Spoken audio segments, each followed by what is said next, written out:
ಈ ದಿನ bachelor of public administration course 110 urban local ಗವರ್ನೆನ್ಸಿಂದ ಬ್ಲಾಕ್ 2 ಯೂನಿಟ್ 5 ಮುನಿಸಿಪಲ್ ಎಲೆಕ್ಷನ್ ಬಗ್ಗೆ ತಿಳಿಯಲಿದ್ದೇವೆ. ಇದರ ಸ್ಟ್ರಕ್ಚರ್ ಬಂದು objectives, introduction, significance of municipal elections, a brief history, municipal election process in India, role of state election commission, election tribunals, some common corrupt practices in elections, municipal elections, some peculiar cases and summary. ಕನ್ನಡಕ್ಕೆ ಅನುವಾದ ಮಾಡಿದಾಗ ನಗರ ಸ್ಥಳೀಯ ಆಡಳಿತ block 2 ಘಟಕ 5 ಪುರಸಭೆ ಚುನಾವಣೆ.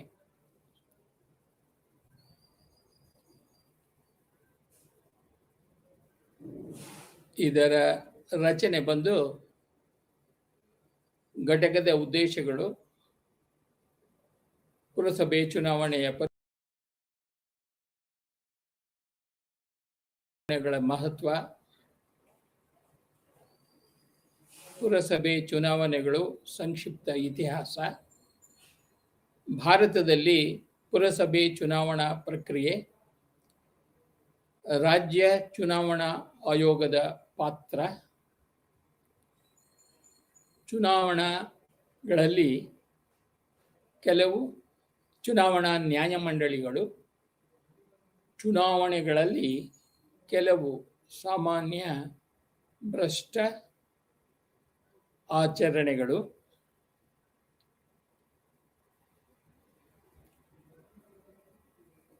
ಐದು 5.8 municipal ಚುನಾವಣೆಗಳು, ಕೆಲವು ವಿಚಿತ್ರ ಪ್ರಕರಣಗಳು, ಕೊನೆಯಲ್ಲಿ ಸಾರಾಂಶ.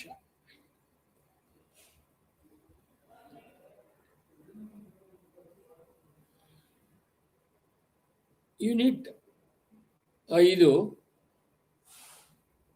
ಪುರಸಭಾ ಚುನಾವಣೆಯ ಘಟಕದ ಉದ್ದೇಶಗಳು. ಪುರಸಭಾ ಚುನಾವಣೆಯ ಮಹತ್ವದ ಕುರಿತು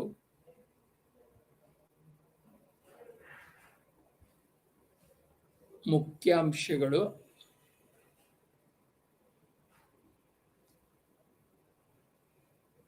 ಚುನಾವಣಾ ಪ್ರಕ್ರಿಯೆಯ ವಿವರಣೆ,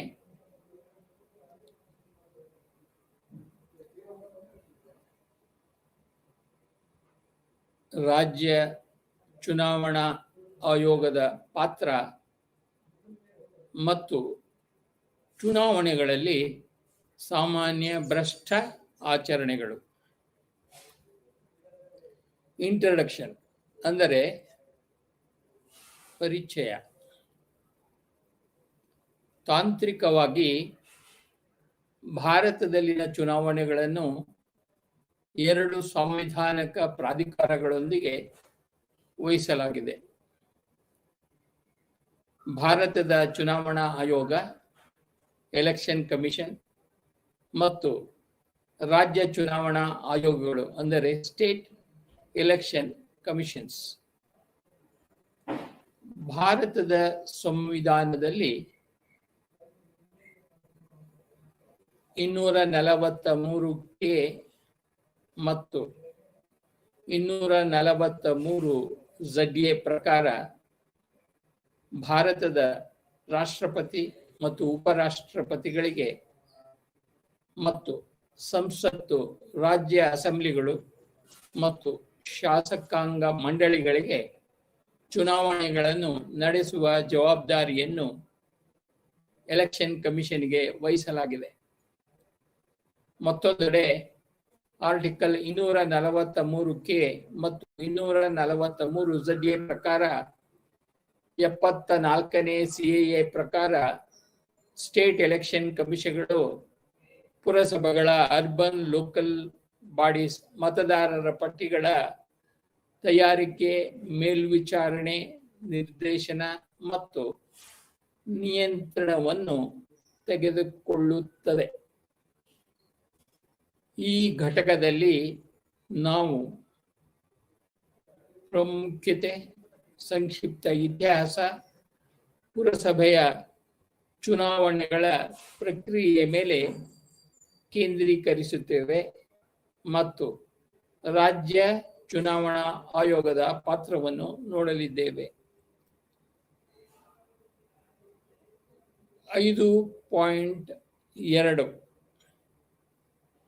ಸಿಗ್ನಿಫಿಕೆನ್ಸ್ ಆಫ್ ಮುನಿಸಿಪಲ್ ಎಲೆಕ್ಷನ್ಸ್.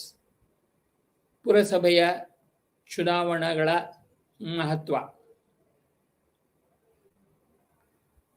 ಪ್ರಜಾಪ್ರಭುತ್ವವು ಸಹಭಾಗಿತ್ವ ಮತ್ತು ಪ್ರಾತಿನಿಧಿಕ ಆಡಳಿತದ ಮೇಲೆ ನಿರ್ಮಿಸಲ್ಪಟ್ಟಿದೆ.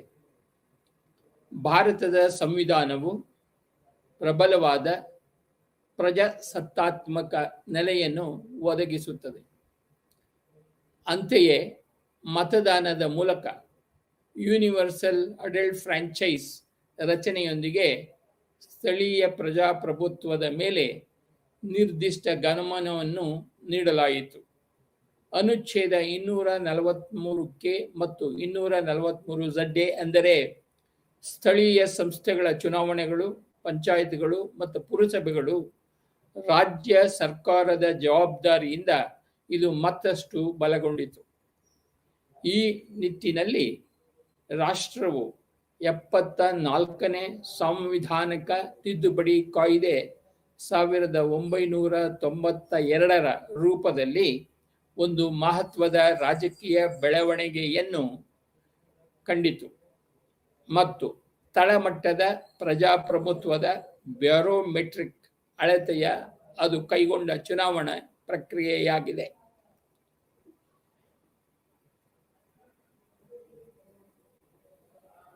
Municipal elections, a brief history.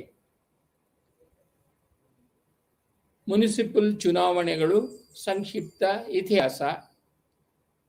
Historical perspective, ಐತಿಹಾಸಿಕ ದೃಷ್ಟಿಕೋನ.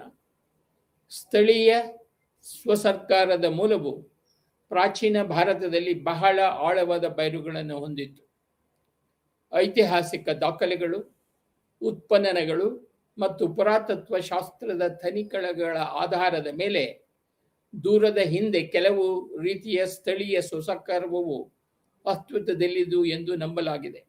ವೇದಗಳಲ್ಲಿ ಮತ್ತು ಮನು, ಕೌಟಿಲ್ಯ ಮತ್ತು ಇತರರ ಬರಹಗಳಲ್ಲಿ ಮತ್ತು ಮೆಗಾಸ್ತನಿಸ್ ನಂತಹ ಕೆಲವು ಪ್ರಯಾಣಿಕರ ದಾಖಲೆಗಳಲ್ಲಿ ಸ್ಥಳೀಯ ಸ್ವಸರ್ಕಾರದ ಮೂಲವನ್ನು ಬೌದ್ಧರ ಕಾಲದಿಂದ ಗುರುತಿಸಬಹುದಾಗಿದೆ.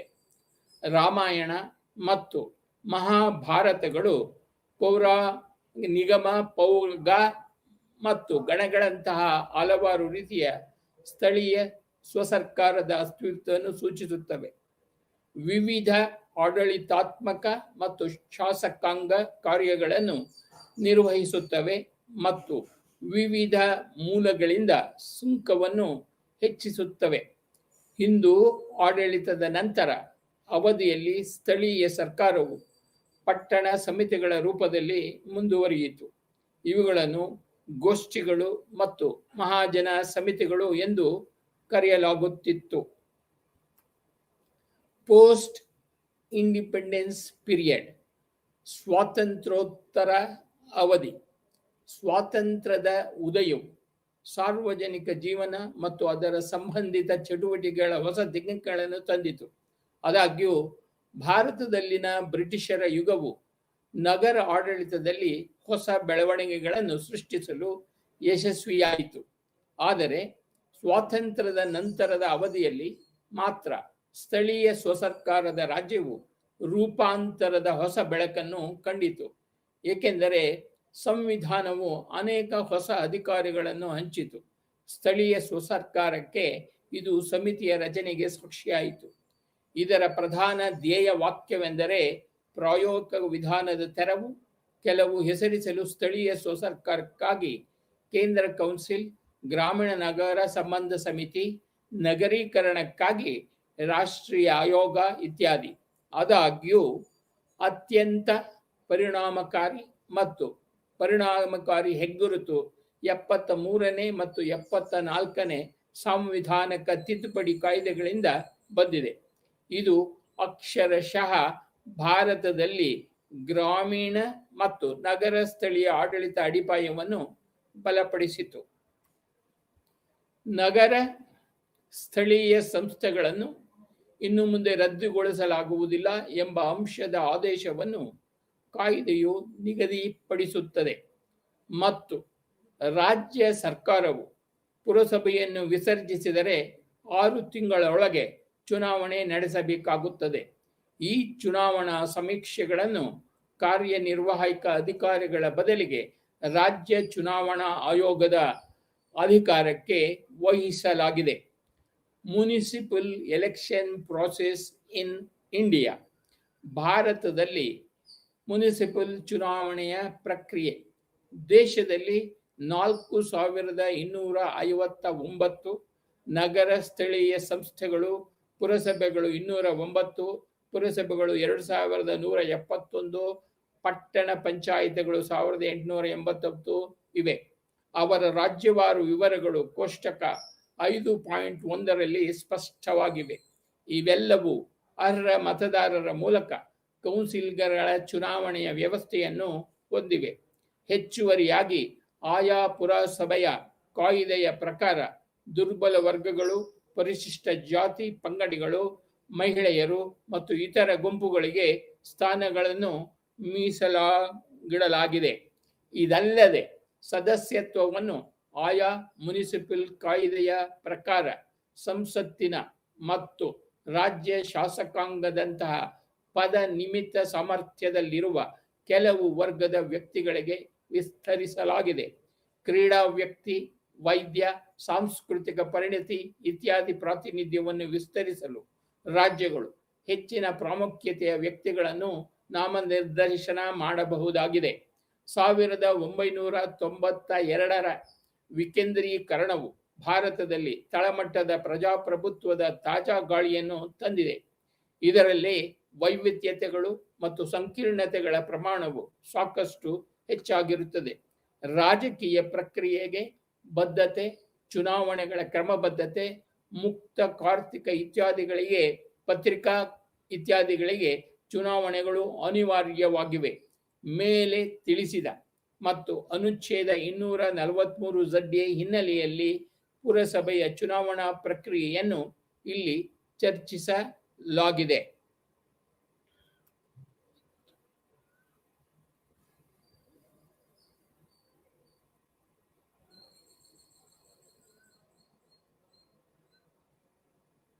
Enabling legislation. ಶಾಸನವನ್ನು ಸಕ್ರಿಯಗೊಳಿಸುವುದು. ಮುನಿಸಿಪಲ್ ಕಾರ್ಪೊರೇಷನ್ಗಳಿಗೆ ಚುನಾವಣೆಗಳು ಆಯಾ ರಾಜ್ಯ ಸರ್ಕಾರದ ಶಾಸಕಾಂಗವು ರೂಪಿಸಿದ ಮುನಿಸಿಪಲ್ ಕಾರ್ಪೊರೇಷನ್ ಕಾಯ್ದೆಯ ಪ್ರಕಾರ ನಡೆಯುತ್ತದೆ. ಆದರೆ ಪುರಸಭೆಗಳು ಮತ್ತು ಪಟ್ಟಣ ಪಂಚಾಯಿತಿಗಳಿಗೆ ಆಯಾ ಮುನಿಸಿಪಲ್ ಕಾಯ್ದೆಯ ಪ್ರಕಾರ ಚುನಾವಣೆಗಳು ನಡೆಯುತ್ತವೆ. Election of the corporation. ನಿಗಮದ ಚುನಾವಣೆ. ಎಲ್ಲ ಚುನಾವಣೆಗಳ ತಯಾರಿ, ನಡವಳಿಕೆ ಮತ್ತು ಮೇಲ್ವಿಚಾರಣೆಯನ್ನು ಆಯಾ ರಾಜ್ಯ ಸರ್ಕಾರವು ನೇಮಿಸಿದ ಚುನಾವಣಾ ಆಯೋಗಕ್ಕೆ ವಹಿಸುತ್ತದೆ. ಅವಧಿ. ಕಾರ್ಪೊರೇಷನ್ ವಿಸರ್ಜಿಸಲ್ಪಡದ ಹೊರತು ಅದರ ಮೊದಲ ಸಭೆಯ ದಿನಾಂಕದಿಂದ 5 ವರ್ಷಗಳ ಅವಧಿಗೆ ರಚನೆಯಾಗುವುದನ್ನು ಮುಂದುವರಿಯುತ್ತದೆ. ಕಾರ್ಪೊರೇಷನ್ ಅನ್ನು ಅದರ ಅವಧಿ ಮುಗಿಯುವ ಮೊದಲು ಅಥವಾ ಅದರ ವಿಸರ್ಜನೆಯ 6 ತಿಂಗಳ ಅವಧಿ ಮುಗಿಯುವ ಮೊದಲು ಅದನ್ನು ಸ್ಥಾಪಿಸಲು ಚುನಾವಣೆ ನಡೆಸಿದರೆ ಉಪವಿಭಾಗ 1 ಇದರಲ್ಲಿ ನಂತರದ ಪ್ರಕರಣದಲ್ಲಿ ಇದು ಅವಧಿಯ ಉಳಿದ ಅವಧಿಗೆ ಮಾತ್ರ ಮುಂದುವರಿಯುತ್ತದೆ. Procedure for election of mayor. Mayor ಚುನಾವಣೆಯ ವಿಧಾನ. ಆಯಾ ಮುನಿಸಿಪಲ್ ಕಾರ್ಪೊರೇಷನ್ ಕಾಯ್ದೆಯ ಪ್ರಕಾರ ಮೇಯರ್ ಆಯ್ಕೆಯನ್ನು ಸಹ ನಿರ್ಧರಿಸಲಾಗುತ್ತದೆ. ಅದರಂತೆ ಇದು ರಾಜ್ಯದಿಂದ ರಾಜ್ಯಕ್ಕೆ ಬದಲಾಗುತ್ತದೆ.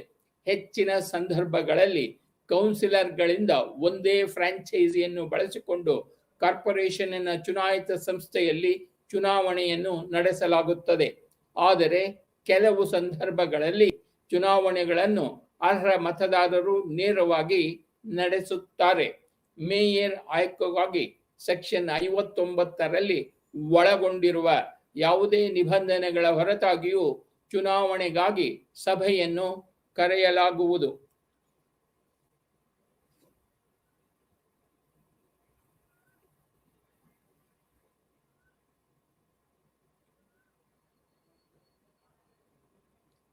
ಇದರಲ್ಲಿ ಅಭ್ಯರ್ಥಿಯಲ್ಲದ ಕೌನ್ಸಿಲರ್ ಸಭೆಯ ಅಧ್ಯಕ್ಷತೆ ವಹಿಸಬೇಕಾಗುತ್ತದೆ. ಮೇಯರ್ ಆಗಿ ಚುನಾವಣೆಗೆ ಪ್ರತಿ ಅಭ್ಯರ್ಥಿಯನ್ನು ಫಾರಂ 1ರಲ್ಲಿ ನಾಮನಿರ್ದೇಶನ ಪತ್ರದ ಮೂಲಕ ನಾಮನಿರ್ದೇಶನ ಮಾಡಲಾಗುವುದು. ಇದು ಅಭ್ಯರ್ಥಿ ಮತ್ತು ಕಾರ್ಪೊರೇಷನ್ನ ಇತರ 2 ಸದಸ್ಯರು, ಸಲಹೆಗಾರ ಮತ್ತು ದ್ವಿತೀಯಕರಾಗಿ ಸಹಿ ಹಾಕಬೇಕಾಗುತ್ತದೆ ಮತ್ತು ಮುನಿಸಿಪಲ್ ಕಾರ್ಯದರ್ಶಿ ಅಥವಾ ಅಧ್ಯಕ್ಷರು ಈ ಉದ್ದೇಶಕ್ಕಾಗಿ ಗುರುತಿಸಬಹುದಾದಂತಹ ಇತರ ಪ್ರಾಧಿಕಾರಗಳಿಗೆ ತಲುಪಿಸಲಾಗುತ್ತದೆ. ಮೇಯರ್ಗಳನ್ನು ಸಿಟಿ ಕೌನ್ಸಿಲರ್ಗಳು ಆಯ್ಕೆ ಮಾಡುತ್ತಾರೆ. ಅವರೇ ನೇರವಾಗಿ ನಗರ ಮತದಾರರಿಂದ ಚುನಾಯಿತರಾಗುತ್ತಾರೆ.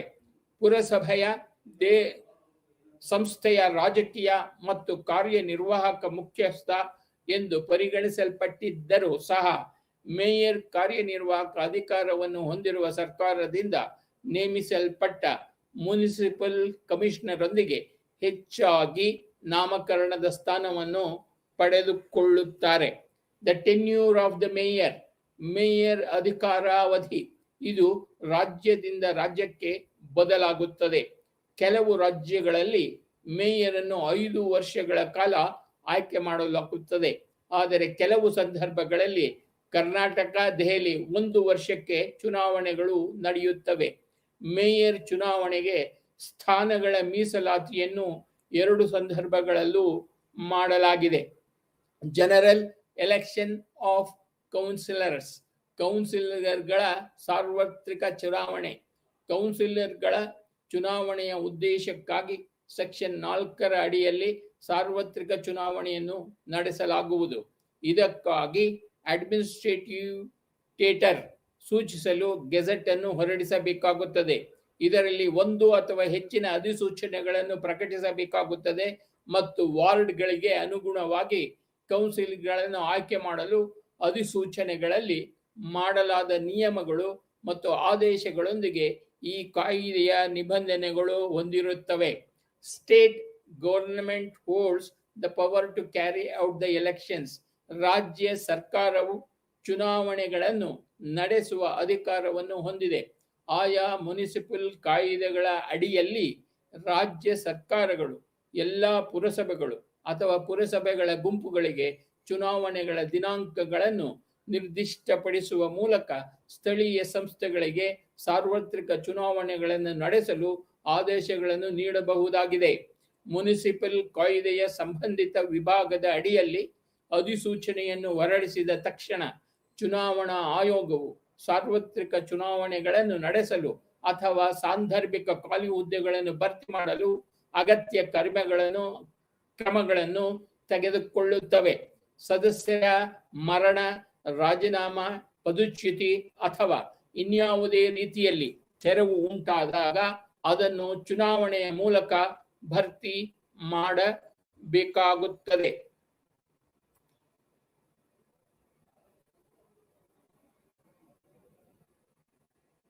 Election of the president and vice president, ಅಧ್ಯಕ್ಷ ಮತ್ತು ಉಪಾಧ್ಯಕ್ಷರ ಆಯ್ಕೆ. ಮುನಿಸಿಪಲ್ ಕೌನ್ಸಿಲರ್, ಮುನಿಸಿಪಲ್ ಕಾರ್ಪೊರೇಷನ್ನ ಮೇಯರ್ನಂತೆ ಪ್ರತಿ ಪುರಸಭೆಯು ತನ್ನ ಸ್ವಂತ ಸದಸ್ಯರನ್ನು ಪುರಸಭೆಯ ಸಮಿತಿಯ ಅಧ್ಯಕ್ಷರನ್ನಾಗಿ ಆಯ್ಕೆ ಮಾಡುತ್ತದೆ ಮತ್ತು ಅಂತಹ ಚುನಾವಣೆಯನ್ನು ಅಧ್ಯಕ್ಷರ ನೇಮಕದ ಬಗ್ಗೆ ರಾಜ್ಯ ಸರ್ಕಾರವು ಅಧಿಸೂಚಿಸುತ್ತದೆ. ಅದೇ ರೀತಿ ಪ್ರತಿಯೊಬ್ಬ ಪುರಸಭೆಯ ಸದಸ್ಯರು ಅದರ ಸದಸ್ಯರಲ್ಲಿ 1 ಅಥವಾ 2 ಉಪಾಧ್ಯಕ್ಷರನ್ನಾಗಿ ಆಯ್ಕೆ ಮಾಡುತ್ತಾರೆ. ಸಾಮಾನ್ಯವಾಗಿ ಪದನಿಮಿತ್ತ ಸದಸ್ಯರು ಅಧ್ಯಕ್ಷ ಅಥವಾ ಉಪಾಧ್ಯಕ್ಷರಾಗಿ ಆಯ್ಕೆಯಾಗಲು ಅರ್ಹರಾಗಿರುವುದಿಲ್ಲ. ವಾರ್ಡ್ಸ್ ಅಂಡ್ ಮೆಂಬರ್ಶಿಪ್, ವಾರ್ಡ್ಗಳು ಮತ್ತು ಸದಸ್ಯತ್ವ. ಚುನಾವಣೆಯ ಉದ್ದೇಶಕ್ಕಾಗಿ ನಗರವನ್ನು ಚುನಾವಣಾ ವಾರ್ಡ್ಗಳಿಗಾಗಿ ವಿಂಗಡಿಸಲಾಗಿದೆ ಮತ್ತು ಸಾಮಾನ್ಯವಾಗಿ ಪ್ರತಿ ವಾರ್ಡ್ನಿಂದ ಒಬ್ಬ ವ್ಯಕ್ತಿಯನ್ನು ಆಯ್ಕೆ ಮಾಡಲಾಗುತ್ತದೆ. ಏಕಸದಸ್ಯ ವಾರ್ಡ್ಗಳ ಸಂದರ್ಭದಲ್ಲಿ ಪುರಸಭೆಯ ಪ್ರದೇಶವನ್ನು ಒಟ್ಟು ಕೌನ್ಸಿಲ್ ಸ್ಥಾನಗಳ ಸಂಖ್ಯೆಗೆ ಸಮನಾದ ವಾರ್ಡ್ಗಳ ಸಂಖ್ಯೆಗೆ ವಿಂಗಡಿಸಲಾಗಿದೆ.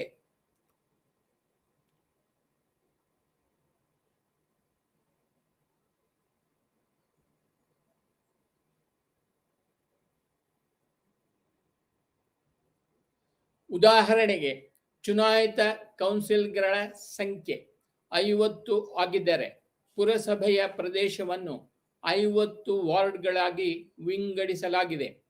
ನಗರ ಮಿತಿಗಳು ಮತ್ತು ಅದರ ಜನಸಂಖ್ಯೆಯ ಬೆಳವಣಿಗೆಯೊಂದಿಗೆ ವಾರ್ಡ್ಗಳ ಗಡಿರೇಖೆಯನ್ನು ಪರಿಷ್ಕರಿಸಬಹುದಾಗಿದೆ.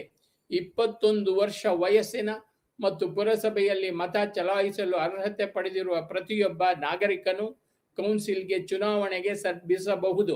ಆದಾಗ್ಯೂ ಈ ಕೆಳಗಿನ ವ್ಯಕ್ತಿಗಳು ಅಥವಾ ವ್ಯಕ್ತಿಗಳು ಮೇಲಿನ ಚುನಾವಣೆಗಳಲ್ಲೂ ಸ್ಪರ್ಧಿಸಲು ಅರ್ಹರಾಗಿರುವುದಿಲ್ಲ. ಪುರಸಭೆಯ ಉದ್ಯೋಗಿ, ಸರ್ಕಾರದ ಉದ್ಯೋಗಿ ಅಥವಾ ಸಂಭಾವನೆ ಪಡೆಯುವಂತಹವರು, ರಾಷ್ಟ್ರೀಯ ಶಾಸಕಾಂಗದಲ್ಲಿ ರಾಜ್ಯಕ್ಕೆ ಮತ ಹಾಕಲು ಅರ್ಹತೆ ಹೊಂದಿಲ್ಲದವರು, ಅಸ್ವಸ್ಥ ಮನಸ್ಸಿನ ಘೋಷಿತ ವ್ಯಕ್ತಿಗಳು, ಘೋಷಿತ ದಿವಾಳಿಯಾಗಿರುವ ವ್ಯಕ್ತಿಗಳು, ಕೆಲವು ಅಪರಾಧದ ಅಪರಾಧಿ ಮತ್ತು ಶಿಕ್ಷೆ ವಿಧಿಸಲಾದಂತಹ ನಾಗರಿಕರು ಹಾಗೂ ಇತರ ಕೆಲವು ಪುರಸಭೆಯ ಸದಸ್ಯರಾಗಿದ್ದಾರೆ.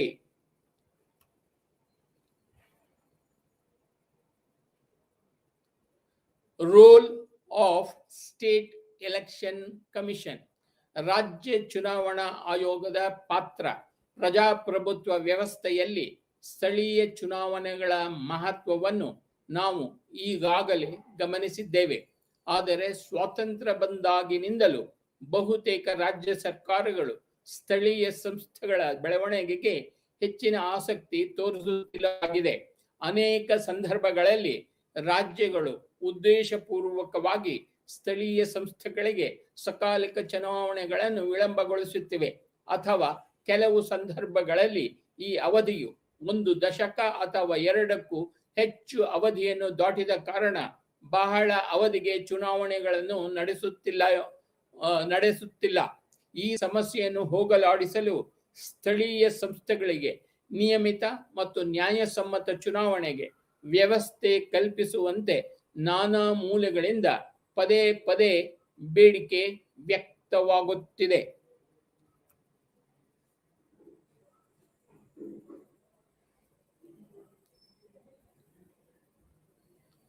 ಇದು 73ನೇ ಮತ್ತು 74ನೇ ಸಾಂವಿಧಾನಿಕ ತಿದ್ದುಪಡಿ ಕಾಯ್ದೆಗಳ ಭಾಗವಾಗಿ ನೆರವೇರಿತು. ಇದು ಪಂಚಾಯತ್ ಮತ್ತು ಮುನಿಸಿಪಲ್ ಸಂಸ್ಥೆಗಳಿಗೆ ಚುನಾವಣೆಗಳನ್ನು ಮೇಲ್ವಿಚಾರಣೆ ಮಾಡಲು, ನಿರ್ದೇಶಿಸಲು ಮತ್ತು ನಿಯಂತ್ರಿಸಲು ರಾಜ್ಯಪಾಲರಿಂದ ನೇಮಕಗೊಳ್ಳಲು ರಾಜ್ಯ ಚುನಾವಣಾ ಆಯೋಗವನ್ನು ಸ್ಥಾಪಿಸುವ ನಿಬಂಧನೆಯನ್ನು ಹೊಂದಿದೆ. ಈ ನಿಟ್ಟಿನಲ್ಲಿ ಅನುಚ್ಛೇದ 243 ಜೊತೆಗೆ ಅನುಚ್ಛೇದ 243 ಪಂಚಾಯತ್ಗಳು ಮತ್ತು ಪುರಸಭೆಗಳ ಎಲ್ಲಾ ಚುನಾವಣೆಗಳ ನಿರ್ವಹಣೆಗೆ ಸಂಬಂಧಿಸಿದ ಮೇಲ್ವಿಚಾರಣೆ, ನಿರ್ದೇಶನ, ನಿಯಂತ್ರಣ ಸ್ಟೇಟ್ ಎಲೆಕ್ಷನ್ ಕಮಿಷನ್ ಜವಾಬ್ದಾರಿಯಾಗಿದೆ ಎಂದು ಒದಗಿಸುತ್ತದೆ. ಸಂವಿಧಾನದ ತಿದ್ದುಪಡಿಯ ಮೂಲಕ ಸಂಯೋಜಿಸಲಾದ ಆರ್ಟಿಕಲ್ 243 ಎಲ್ಲ ಸ್ಥಳೀಯ ಸಂಸ್ಥೆಗಳ ಅಧಿಕಾರಾವಧಿಯನ್ನು 5 ವರ್ಷಗಳಿಗೆ ನಿಗದಿಪಡಿಸಲು ಒದಗಿಸುತ್ತದೆ ಮತ್ತು ಈ 5 ವರ್ಷಗಳ ಅವಧಿಗೆ ಮುಂಚಿತವಾಗಿ ವಿಸರ್ಜನೆಯ ಸಂದರ್ಭದಲ್ಲಿ ಸ್ಥಳೀಯ ಸಂಸ್ಥೆಗಳು ವಿಸರ್ಜನೆಯಾದ 6 ತಿಂಗಳ ಅವಧಿಯಲ್ಲಿ ಮರು ಚುನಾವಣೆಗೆ ಹೋಗುತ್ತವೆ ಎಂದು ಹೇಳಲಾಗಿದೆ. ಇದು ಪ್ರತಿ 5 ವರ್ಷಗಳ ಅವಧಿ ಮುಗಿದ ನಂತರ ನಿಯಮಿತ ಚುನಾವಣೆಗಳನ್ನು ನಡೆಸಲು ಸ್ಟೇಟ್ ಎಲೆಕ್ಷನ್ ಕಮಿಷನ್ನ ಪಾತ್ರವನ್ನು ಎತ್ತಿ ತೋರಿಸುತ್ತದೆ ಮತ್ತು ಮಧ್ಯದಲ್ಲಿ ಅಗತ್ಯವಿದ್ದಾಗ ಅವಶೇಷಗಳ ಅವಧಿಗೆ ಮಾತ್ರ ಎಲೆಕ್ಷನ್ ನಡೆಯಲಿದೆ. Election commission as a civil court. Civil ನ್ಯಾಯಾಲಯದಂತೆ ಚುನಾವಣಾ ಆಯೋಗ. ಚುನಾವಣಾ ಆಯೋಗವು ಈ ಕೆಳಗಿನ ವಿಷಯಗಳಲ್ಲಿ ವಿಚಾರಣೆಗಾಗಿ ಸಿವಿಲ್ ನ್ಯಾಯಾಲಯದ ಅಧಿಕಾರವನ್ನು ಹೊಂದಿರುತ್ತದೆ. ಯಾವುದೇ ವ್ಯಕ್ತಿಯ ಹಾಜರಾತಿಯನ್ನು ಕರೆಸಿ ಮತ್ತು ಜಾರಿಗೊಳಿಸುತ್ತದೆ. ಸಾಕ್ಷ್ಯವಾಗಿ ಉತ್ಪಾದಿಸಬಹುದಾದ ದಾಖಲೆಗಳು ಮತ್ತು ಇತರ ವಸ್ತುವಿನ ಆವಿಷ್ಕಾರ ಮತ್ತು ಉತ್ಪಾದನೆ ಅಗತ್ಯವಿರುತ್ತದೆ. ಯಾವುದೇ ನ್ಯಾಯಾಲಯ ಅಥವಾ ಕಚೇರಿಯಿಂದ ಸಾರ್ವಜನಿಕ ದಾಖಲೆ ಅಥವಾ ಅದರ ಪ್ರತಿಯನ್ನು ಕೋರುವಂತಾಗಿರಬಹುದು. ಅಫಿಡವಿಟ್ಗಳ ಮೇಲೆ ಸಾಕ್ಷ್ಯವನ್ನು ಪಡೆಯುತ್ತದೆ ಹಾಗೂ ಸಾಕ್ಷಿ ಅಥವಾ ದಾಖಲೆಗಳ ಪರೀಕ್ಷೆಗೆ ಆದೇಶಗಳನ್ನು ನೀಡುತ್ತದೆ. ಹೆಚ್ಚುವರಿಯಾಗಿ ಯಾವುದೇ ಸವಲತ್ತುಗಳಿಗೆ ಒಳಪಟ್ಟಿರುವ ಯಾವುದೇ ವ್ಯಕ್ತಿಯನ್ನು ವಿಚಾರಣೆ ಮಾಡುವ ಅಧಿಕಾರವನ್ನು ಸ್ಟೇಟ್ ಎಲೆಕ್ಷನ್ ಕಮಿಷನ್ ಹೊಂದಿದೆ. ಇದು ವಿಚಾರಣೆಯ ವಿಷಯಕ್ಕೆ ಉಪಯುಕ್ತವಾಗಬಹುದು ಎಂದು ತನ್ನ ಅಭಿಪ್ರಾಯದಲ್ಲಿ ಅಂತಹ ಅಂಶಗಳು ಅಥವಾ ವಿಷಯದ ಕುರಿತು ಮಾಹಿತಿಯನ್ನು ಒದಗಿಸಲು ಅವರು ಕ್ಲೈಮ್ ಮಾಡಬಹುದಾಗಿದೆ. ರಾಜ್ಯ ಚುನಾವಣಾ ಆಯೋಗವನ್ನು ಸಿವಿಲ್ ನ್ಯಾಯಾಲಯವೆಂದು ಪರಿಗಣಿಸಲಾಗುತ್ತದೆ ಮತ್ತು ಆಯೋಗದ ಸಮ್ಮುಖದಲ್ಲಿ ಯಾವುದೇ ಅಪರಾಧ ಬದ್ಧವಾದಾಗ ಭಾರತೀಯ ದಂಡ ಸಂಹಿತೆ 1860 ವಿಭಾಗ 180 ಅಥವಾ 228 ನಂತರ ಆಯೋಗವು ಅಪರಾಧವನ್ನು ರೂಪಿಸುವ ದಾಖಲಿತ ಸಂಗತಿಗಳನ್ನು ಮತ್ತು ಆರೋಪಿಯ ಹೇಳಿಕೆಯನ್ನು ನ್ಯಾಯ ವ್ಯಾಪ್ತಿ ಹೊಂದಿರುವ ಮ್ಯಾಜಿಸ್ಟ್ರೇಟ್ಗೆ ರವಾನಿಸುತ್ತದೆ. ರಾಜ್ಯ ಸರ್ಕಾರವು ಈ ಕೆಳಗಿನ ವಿಷಯಗಳಿಗೆ ಸಂಬಂಧಿಸಿದ ವಿವಿಧ ಉದ್ದೇಶಗಳನ್ನು ಕೈಗೊಳ್ಳಲು ನಿಯಮಗಳನ್ನು ರಚಿಸಬಹುದಾಗಿದೆ.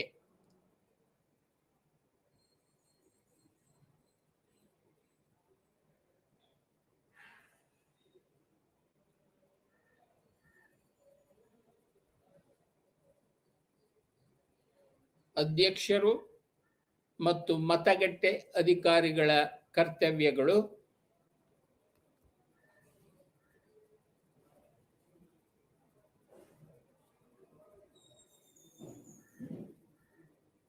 ಮತದಾರರ ಪಟ್ಟಿಯನ್ನು ಉಲ್ಲೇಖಿಸಿ ಮತದಾರರ ತಪಾಸಣೆ ಮಾಡುವುದು,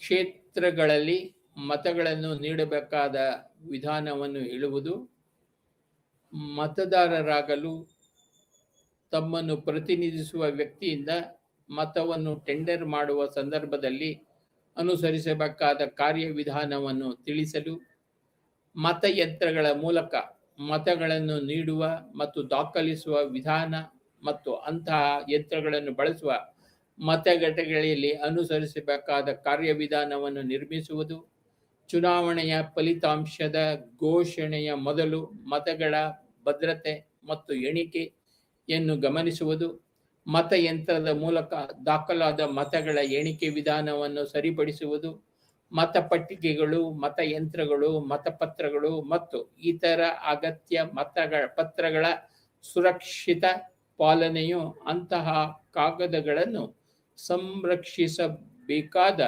ನಿರ್ದಿಷ್ಟ ಅವಧಿಗೆ ಮತ್ತು ಅಂತಹ ಪೇಪರ್ಗಳ ತಪಾಸಣೆ ಮತ್ತು ಉತ್ಪಾದನೆಗಳಿಗೆ ಅವಕಾಶ ಮಾಡುವುದು, ಹಕ್ಕುಗಳು ಅಥವಾ ಆಕ್ಷೇಪಣೆಗಳನ್ನು ಕೇಳಬೇಕಾದ ಸ್ಥಳ, ದಿನಾಂಕ ಮತ್ತು ಸಮಯ ಮತ್ತು ಅಂತಹ ಹಕ್ಕುಗಳು ಅಥವಾ ಆಕ್ಷೇಪಣೆಗಳನ್ನು ಕೇಳುವ ಮತ್ತು ವಿಲೆ ಮಾಡುವ ವಿಧಾನ, ಕ್ಷೇತ್ರಗಳಿಗೆ ಮತದಾರರ ಪಟ್ಟಿಯ ಅಂತಿಮ ಪ್ರಕಟಣೆ ಮಾಡುವಂತಹದ್ದು, ಚುನಾವಣಾ ಏಜೆಂಟ್ಗಳು, ಚುನಾವಣಾ ವೆಚ್ಚಗಳು ಮತ್ತು ಹೀಗೆ ಮೊದಲೇ ಗಮನಿಸಿದಂತೆ ಸ್ಥಳೀಯ ಸಂಸ್ಥೆಗಳಿಗೆ ಮುಕ್ತ ಮತ್ತು ನ್ಯಾಯಸಮ್ಮತ ಚುನಾವಣೆಗಳನ್ನು ನಡೆಸಲು ಪ್ರತಿ ರಾಜ್ಯದಲ್ಲಿ ರಾಜ್ಯ ಚುನಾವಣಾ ಆಯೋಗವನ್ನು ರಚಿಸಲಾಗಿದೆ.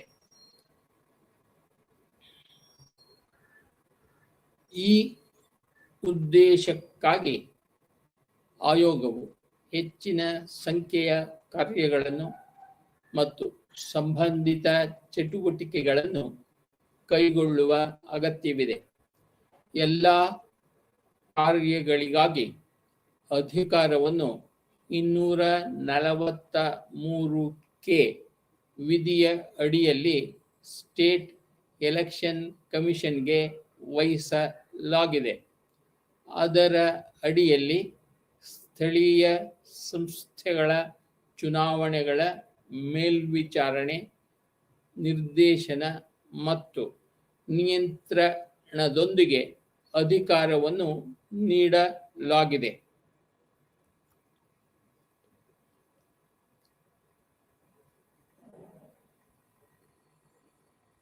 ನಾವು ಈಗ ಹೆಚ್ಚಿನ ರಾಜ್ಯಗಳಲ್ಲಿ ಸ್ಟೇಟ್ ಎಲೆಕ್ಷನ್ ಕಮಿಷನ್ನ ಈ ಕೆಳಗಿನ ಕಾರ್ಯಗಳ ಕುರಿತು ಸ್ವಲ್ಪ ವಿವರಿಸಬಹುದಾಗಿದೆ. ಮತದಾರರ ಪಟ್ಟಿಗಳ ತಯಾರಿ. ಪ್ರತಿ ಪಂಚಾಯತ್ ಮತ್ತು ಪುರಸಭೆಗೆ ಮತದಾರರ ಪಟ್ಟಿ ಇದೆ. ಇದನ್ನು ರಾಜ್ಯ ಚುನಾವಣಾ ಆಯೋಗದ ಮೇಲ್ವಿಚಾರಣೆ, ನಿರ್ದೇಶನ ಮತ್ತು ನಿಯಂತ್ರಣದ ಅಡಿಯಲ್ಲಿ ತಯಾರಿಸಲಾಗುತ್ತಿದೆ. ಪ್ರತಿ ಕ್ಷೇತ್ರದ ಮತದಾರರ ಪಟ್ಟಿಯನ್ನು ನಿಗದಿತ ರೀತಿಯಲ್ಲಿ ಸಿದ್ಧಪಡಿಸಲಾಗಿದೆ ಮತ್ತು ಕಾಯ್ದೆಯ ಅಡಿಯಲ್ಲಿ ಮಾಡಲಾದ ನಿಯಮಗಳಿಗೆ ಅನುಸಾರವಾಗಿ ಜಾರಿಗೆ ಬರುತ್ತವೆ. ಎ. ಪ್ರತಿ ಸಾರ್ವತ್ರಿಕ ಚುನಾವಣೆಯ ಮೊದಲು ಮತ್ತು ಪ್ರತಿ ಉಪ ಚುನಾವಣೆಯ ಮೊದಲು ಒಂದು ಸಾಂದರ್ಭಿಕ ಖಾಲಿ ಹುದ್ದೆಯನ್ನು ತುಂಬಲು ಪ್ರತಿ ಕ್ಷೇತ್ರದ ಮತದಾರರ ಪಟ್ಟಿಯನ್ನು ಪರಿಷ್ಕರಿಸಲಾಗಿದೆ.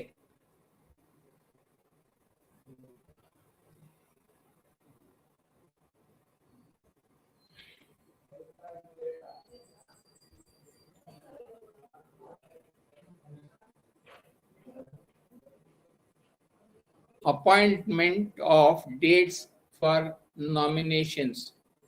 ನಾಮ ನಿರ್ದೇಶನಗಳಿಗೆ ದಿನಾಂಕಗಳ ಸದಸ್ಯರನ್ನು ಆಯ್ಕೆ ಮಾಡಲು ಕ್ಷೇತ್ರಕ್ಕೆ ಕರೆ ನೀಡುವ ಅಧಿಸೂಚನೆಯನ್ನು ಹೊರಡಿಸಿದ ತಕ್ಷಣ ಸ್ಟೇಟ್ ಎಲೆಕ್ಷನ್ ಕಮಿಷನ್ ನೇಮಿಸುತ್ತದೆ. ನಾಮ ನಿರ್ದೇಶನಗಳನ್ನು ಮಾಡಲು ಕೊನೆಯ ದಿನಾಂಕ ಇದು ಮೊದಲು ಸೂಚಿಸಿದ ಅಧಿಸೂಚನೆಯ ಪ್ರಕಟಣೆಯ ದಿನಾಂಕದ ನಂತರದ 7ನೇ ದಿನ ಮತ್ತು ಸಾರ್ವಜನಿಕ ರಜೆಯ ಸಂದರ್ಭದಲ್ಲಿ ಮುಂದಿನ ದಿನ, ಅಂದರೆ ಸಾರ್ವಜನಿಕ ರಜಾ ದಿನವಲ್ಲದಿರದ ದಿವಸ. ಚುನಾವಣೆಗೆ ನಾಮಪತ್ರಗಳ ಪರಿಶೀಲನೆಯ ದಿನಾಂಕ. ಅಭ್ಯರ್ಥಿಯಿಂದ ಉಮೇದುವಾರಿಕೆಯನ್ನು ಹಿಂಪಡೆಯಲು ಕೊನೆಯ ದಿನಾಂಕ. ಸಮೀಕ್ಷೆಯನ್ನು ತೆಗೆದುಕೊಳ್ಳಬೇಕಾದ ದಿನಾಂಕ ಮತ್ತು ಕೊನೆಯ ದಿನಾಂಕ. ಅದಕ್ಕೂ ಮೊದಲು ಚುನಾವಣೆಯನ್ನು ಪೂರ್ಣಗೊಳಿಸಬೇಕಾಗುತ್ತದೆ.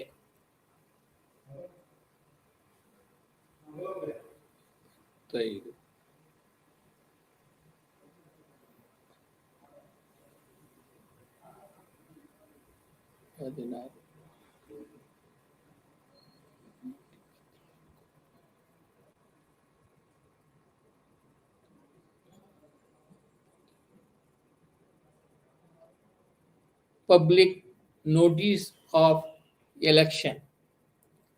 ಚುನಾವಣೆಯ ಸಾರ್ವಜನಿಕ ಸೂಚನೆ. ಅಧಿಸೂಚನೆಯ ವಿಷಯದ ಮೇಲೆ ಚುನಾವಣಾ ಅಧಿಕಾರಿಯು ಉದ್ದೇಶಿತ ಚುನಾವಣೆಯ ಸಾರ್ವಜನಿಕ ಸೂಚನೆಯನ್ನು ನೀಡುತ್ತಾರೆ. ಚುನಾವಣೆಗೆ ಅಭ್ಯರ್ಥಿಗಳ ನಾಮ ನಿರ್ದೇಶನಗಳನ್ನು ಆಹ್ವಾನಿಸುತ್ತಾರೆ ಮತ್ತು ನಾಮಪತ್ರಗಳನ್ನು ತಲುಪಿಸುವ ಸ್ಥಳವನ್ನು ನಿರ್ದಿಷ್ಟಪಡಿಸುತ್ತಾರೆ. Nomination of candidates for election. ಚುನಾವಣೆಗೆ ಅಭ್ಯರ್ಥಿಗಳ ನಾಮ ನಿರ್ದೇಶನ. ಯಾವುದೇ ನಾಗರಿಕನು ಒಂದು ಸ್ಥಾನವನ್ನು ತುಂಬಲು ಚುನಾವಣೆಗೆ ಅಭ್ಯರ್ಥಿಯಾಗಿ ಅವರು ಅರ್ಹರಾಗಿದ್ದರೆ ನಾಮನಿರ್ದೇಶನ ಮಾಡಬಹುದಾಗಿದೆ. Publication of list of contesting candidates. ಸ್ಪರ್ಧಾಕಾಂಕ್ಷಿಗಳ ಪಟ್ಟಿಯ ಪ್ರಕಟಣೆ. ಉಮೇದುವಾರಿಕೆಗಳನ್ನು ಹಿಂತೆಗೆದುಕೊಳ್ಳುವ ಅವಧಿಯ ಮುಕ್ತಾಯದ ನಂತರ ಚುನಾವಣಾಧಿಕಾರಿಯು ಸ್ಪರ್ಧಿಸುವ ಅಭ್ಯರ್ಥಿಗಳ ಪಟ್ಟಿಯನ್ನು ಸಿದ್ಧಪಡಿಸುತ್ತಾರೆ ಮತ್ತು ಪ್ರಕಟಿಸುತ್ತಾರೆ. ಅಂದರೆ ಮಾನ್ಯವಾಗಿ ನಾಮನಿರ್ದೇಶನಗೊಂಡ ಅಭ್ಯರ್ಥಿಗಳ ಪಟ್ಟಿ ಮತ್ತು ನಿಗದಿತ ಅವಧಿಯೊಳಗೆ ತಮ್ಮ ಉಮೇದುವಾರಿಕೆಗಳನ್ನು ಹಿಂಪಡೆದಿಲ್ಲ ಪಟ್ಟಿಯು ವರ್ಣಮಾಲೆಯ ಕ್ರಮದಲ್ಲಿ ಹೆಸರುಗಳನ್ನು ಮತ್ತು ಇತರ ವಿವರಗಳೊಂದಿಗೆ ನಾಮಪತ್ರದಲ್ಲಿ ನೀಡಲಾದ ಸ್ಪರ್ಧಾತ್ಮಕ ಅಭ್ಯರ್ಥಿಗಳ ವಿಳಾಸಗಳನ್ನು ಒಳಗೊಂಡಿದೆ. 6ನೇಯದು ಫಿಕ್ಸಿಂಗ್ ಟೈಮ್ ಫಾರ್ ಪೋಲ್, ಮತದಾನಕ್ಕೆ ಸಮಯ ನಿಗದಿ. ಸ್ಟೇಟ್ ಎಲೆಕ್ಷನ್ ಕಮಿಷನ್ ಸಮೀಕ್ಷೆಯನ್ನು ನಡೆಸುವ ಸಮಯವನ್ನು ನಿಗದಿಪಡಿಸುತ್ತದೆ ಮತ್ತು ನಿಗದಿತ ಸಮಯವನ್ನು ಪ್ರಕಟಿಸಲಾಗುತ್ತದೆ. ಚುನಾವಣೆಯಲ್ಲಿ ಮತದಾನಕ್ಕೆ ನಿಗದಿಪಡಿಸಿದ ಅವಧಿಯು ದಿನಕ್ಕೆ 8 ಗಂಟೆಗಳಿಗಿಂತ ಕಡಿಮೆ ಇರುವಂತಿಲ್ಲ. Adjournment of pole in emergencies, ತುರ್ತು ಸಂದರ್ಭಗಳಲ್ಲಿ ಮತದಾನದ ಮುಂದೂಡಿಕೆ.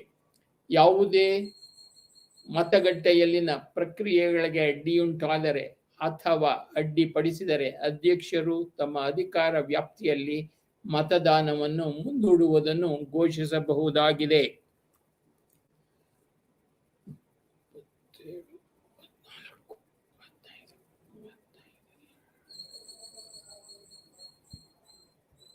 ಕೌಂಟಿಂಗ್ ಆಫ್ ವೋಟ್ಸ್, ಮತಗಳ ಎಣಿಕೆ. ಪಂಚಾಯತ್ ಅಥವಾ ಪುರಸಭೆಯ ಪ್ರತಿ ಚುನಾವಣೆಯ ನಂತರ ಚುನಾವಣಾಧಿಕಾರಿಯ ಮೇಲ್ವಿಚಾರಣೆ ಮತ್ತು ನಿರ್ದೇಶನದಲ್ಲಿ ಮತಗಳನ್ನು ಎಣಿಸಲಾಗುತ್ತದೆ. ಒನ್ ನೇಷನ್ ಒನ್ ಎಲೆಕ್ಷನ್, ಒಂದು ರಾಷ್ಟ್ರ ಒಂದು ಚುನಾವಣೆ. ದೇಶದ ಎಲ್ಲ ಚುನಾವಣೆಗಳಿಗೂ ಒಂದೇ ಮತದಾರರ ಪಟ್ಟಿಯನ್ನು ಕಡ್ಡಾಯಗೊಳಿಸುವ ಕ್ರಮವಿದೆ. ಎಲ್ಲ 3 ಹಂತದ ಸರ್ಕಾರದ ಅಂದರೆ ಕೇಂದ್ರ, ರಾಜ್ಯ, ಸ್ಥಳೀಯ ಚುನಾವಣೆಗಳನ್ನು ಒಟ್ಟಿಗೆ ನಡೆಸುವುದು ಮತ್ತು ಚುನಾವಣಾ ಪ್ರಕ್ರಿಯೆಯಲ್ಲಿನ ವೆಚ್ಚವನ್ನು ಕಡಿಮೆ ಮಾಡುವುದು ಇದರ ಐಡಿಯಾ ಆಗಿರುತ್ತದೆ. ಇಸಿ ಎಲೆಕ್ಷನ್ ಕಮಿಷನ್ ಕೂಡ 1999 ಮತ್ತು 2004ರಲ್ಲಿ ಏಕಪಟ್ಟಿಯ ಪರವಾಗಿ ವಾದಿಸಿತ್ತು. ಕಾನೂನು ಆಯೋಗವು 2015ರಲ್ಲಿ ತನ್ನ 255ನೇ ವರದಿಯಲ್ಲಿ ಏಕ ಚುನಾವಣಾ ಪಟ್ಟಿಯ ಅಗತ್ಯವನ್ನು ಪ್ರಸ್ತಾಪಿಸಿದೆ. ಮೊದಲಿಗೆ ನಾವು ಈ ವಿಷಯದ ಬಗ್ಗೆ ಒಮ್ಮತವನ್ನು ಬೆಳೆಸಿಕೊಳ್ಳಬೇಕು ಮತ್ತು ಸಾಮಾನ್ಯ ಮತದಾರ ಪಟ್ಟಿಯನ್ನು ತಯಾರಿಸಬೇಕು. ಪ್ರಸ್ತುತ ಕೋಷ್ಟಕ 5.2ರಿಂದ ನೋಡಬಹುದಾದಂತೆ ಮತದಾರರ ಪಟ್ಟಿಯ ಅಭ್ಯಾಸವು ಒಂದು ರಾಜ್ಯ ಯುಟಿಯಿಂದ ಇನ್ನೊಂದಕ್ಕೆ ಬದಲಾಗುತ್ತದೆ. Election tribunals.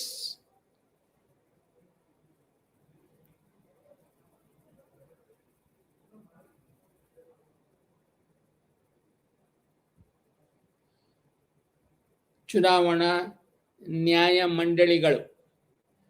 ಕೆಲವು ರಾಜ್ಯಗಳು ಚುನಾವಣಾ ಸಂಬಂಧಿತ ವಿವಾದಗಳನ್ನು ತೆಗೆದುಕೊಳ್ಳಲು ರಾಜ್ಯ ಮಟ್ಟದಲ್ಲಿ ಚುನಾವಣಾ ನ್ಯಾಯಮಂಡಳಿಯನ್ನು ಸ್ಥಾಪಿಸಲು ನಿಬಂಧನೆಯನ್ನು ಒದಗಿಸಿವೆ. ಈ ನಿಟ್ಟಿನಲ್ಲಿ ಪಂಜಾಬ್ನಲ್ಲಿ ಪ್ರತಿ ಜಿಲ್ಲೆ ಅಥವಾ ಅದರ ಭಾಗಕ್ಕೆ ಜಿಲ್ಲಾ ಅಥವಾ ಉಪವಿಭಾಗದ ಪ್ರಧಾನ ಕಚೇರಿಯಲ್ಲಿ ಸ್ಟೇಟ್ ಎಲೆಕ್ಷನ್ ಕಮಿಷನ್ನೊಂದಿಗೆ ಸಮಾಲೋಚಿಸಿ ರಾಜ್ಯ ಸರ್ಕಾರವು ಚುನಾವಣಾ ನ್ಯಾಯಮಂಡಳಿಯನ್ನು ರಚಿಸುತ್ತದೆ. ರಾಜ್ಯ ಸರ್ಕಾರವು ಅಧಿಕೃತ ಗೆಜೆಟ್ನಲ್ಲಿ ಅಧಿಸೂಚನೆಯ ಮೂಲಕ ಸಾಕಷ್ಟು ಆಡಳಿತಾತ್ಮಕ, ಕಾನೂನು ಮತ್ತು ಮ್ಯಾಜಿಸ್ಟ್ರಿಯಲ್ ಅನುಭವ ಹೊಂದಿರುವ ರಾಜ್ಯ ಸರ್ಕಾರದ IAS ಮತ್ತು PCS ವರ್ಗ ಗುಂಪು ಎ ಅಧಿಕಾರಿಯನ್ನು ಚುನಾವಣಾ ನ್ಯಾಯಮಂಡಳಿಯ ಅಧ್ಯಕ್ಷರನ್ನಾಗಿ ನೇಮಿಸುತ್ತದೆ. ಕಾಯ್ದೆಯ ನಿಬಂಧನೆಗೆ ಅನುಸಾರವಾಗಿ ಪ್ರಸ್ತುತಪಡಿಸಲಾದ ಚುನಾವಣಾ ಅರ್ಜಿಯನ್ನು ಹೊರತುಪಡಿಸಿ ಯಾವುದೇ ಚುನಾವಣೆಯನ್ನು ಪ್ರಶ್ನಿಸುವುದಿಲ್ಲ ಎಂಬುದನ್ನು ಗಮನಿಸಬೇಕಾಗುತ್ತದೆ.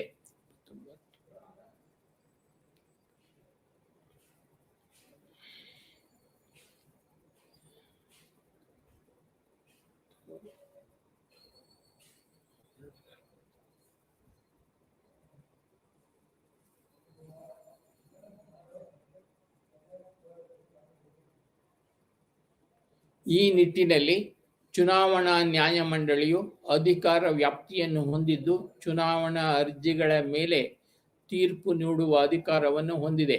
ಆದಾಗ್ಯೂ ಚುನಾವಣಾ ನ್ಯಾಯಮಂಡಳಿಯು ತನ್ನ ವಿವೇಚನೆಯಿಂದ ನ್ಯಾಯ ಅಥವಾ ಅನುಕೂಲಕ್ಕಾಗಿ ಚುನಾವಣಾ ಅರ್ಜಿಯನ್ನು ಸಂಪೂರ್ಣವಾಗಿ ಅಥವಾ ಭಾಗಶಃ ತನ್ನ ನಿರ್ದಿಷ್ಟ ಕೇಂದ್ರ ಕಚೇರಿಯನ್ನು ಹೊರತುಪಡಿಸಿ ಬೇರೆ ಸ್ಥಳದಲ್ಲಿ ಪ್ರಯತ್ನಿಸಬಹುದಾಗಿದೆ. Procedure before the election tribunal. ಚುನಾವಣಾ ನ್ಯಾಯಮಂಡಳಿಯ ಮುಂದೆ ಕಾರ್ಯವಿಧಾನ. ಕಾಯ್ದೆಯ ನಿಬಂಧನೆಗೆ ಒಳಪಟ್ಟು ಪ್ರತಿ ಚುನಾವಣಾ ಅರ್ಜಿಯನ್ನು ಚುನಾವಣಾ ನ್ಯಾಯಮಂಡಳಿಯು ವಿಚಾರಣೆಗೆ ಒಳಪಡಿಸುತ್ತದೆ. ಸಿವಿಲ್ ಪ್ರೊಸೀಜರ್ ಕೋಡ್ 1908 ಕಾಯ್ದೆ 5ರಲ್ಲಿ ಸೂಟ್ಗಳ ವಿಚಾರಣೆಗೆ ಒಳಪಟ್ಟಿರುವ ಕಾರ್ಯವಿಧಾನಕ್ಕೆ ಅನುಸಾರವಾಗಿರಬಹುದು.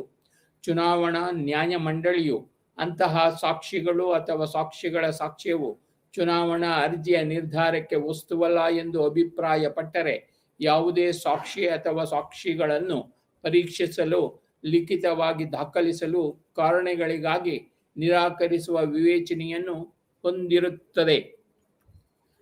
ಅಥವಾ ಅಂತಹ ಸಾಕ್ಷಿ ಅಥವಾ ಸಾಕ್ಷಿಗಳನ್ನು ಟೆಂಡರ್ ಮಾಡುವ ಪಕ್ಷವು ಕ್ಷುಲ್ಲಕ ಆಧಾರದ ಮೇಲೆ ಅಥವಾ ಚುನಾವಣಾ ಅರ್ಜಿಯ ವಿಚಾರಣೆಯನ್ನು ವಿಳಂಬಗೊಳಿಸುವ ಉದ್ದೇಶದಿಂದ ಮಾಡುತ್ತದೆ. ಭಾರತೀಯ ಸಾಕ್ಷ್ಯ ಕಾಯ್ದೆ 1872 ನಿಬಂಧನೆಗಳಿಗೆ ಒಳಪಟ್ಟಿರುವ ನಿಬಂಧನೆಗಳು ಚುನಾವಣಾ ಅರ್ಜಿಯ ವಿಚಾರಣೆಗೆ ಎಲ್ಲ ರೀತಿಯಲ್ಲೂ ಅನ್ವಯಿಸುತ್ತವೆ. ಮೊದಲನೆಯದಾಗಿ, ಚುನಾವಣಾ ಸಮಯದಲ್ಲಿ ಗಮನಿಸಬಹುದಾದ ಭ್ರಷ್ಟ ಆಚರಣೆಗಳು ಮತ್ತು ಚುನಾವಣಾ ಅಪರಾಧಗಳ ಬಗ್ಗೆ ನಾವು ಚರ್ಚಿಸಲಿದ್ದೇವೆ. ಸಮ್ ಕಾಮನ್ ಕರಪ್ಟ್ ಪ್ರಾಕ್ಟೀಸಸ್ ಇನ್ ಎಲೆಕ್ಷನ್ಸ್. ಚುನಾವಣೆಗಳಲ್ಲಿ ಕೆಲವು ಸಾಮಾನ್ಯ ಭ್ರಷ್ಟಾಚಾರದ ಅಭ್ಯಾಸಗಳು. ಇಲ್ಲಿ ನಾವು ಚುನಾವಣೆಯ ಸಮಯದಲ್ಲಿ ಸಾಮಾನ್ಯ ಭ್ರಷ್ಟ ಆಚರಣೆಗಳನ್ನು ಅವಲೋಕಿಸಿದರೆ ಅದು ಸೂಕ್ತವಾಗಿರುತ್ತದೆ. ಸ್ಟೇಟ್ ಎಲೆಕ್ಷನ್ ಕಮಿಷನ್ ಕಾಯ್ದೆ ಪಂಜಾಬ್ ಅಡಿಯಲ್ಲಿ ಈ ಕೆಳಗಿನವುಗಳನ್ನು ಭ್ರಷ್ಟ ಅಭ್ಯಾಸಗಳೆಂದು ಪರಿಗಣಿಸಲಾಗುತ್ತದೆ.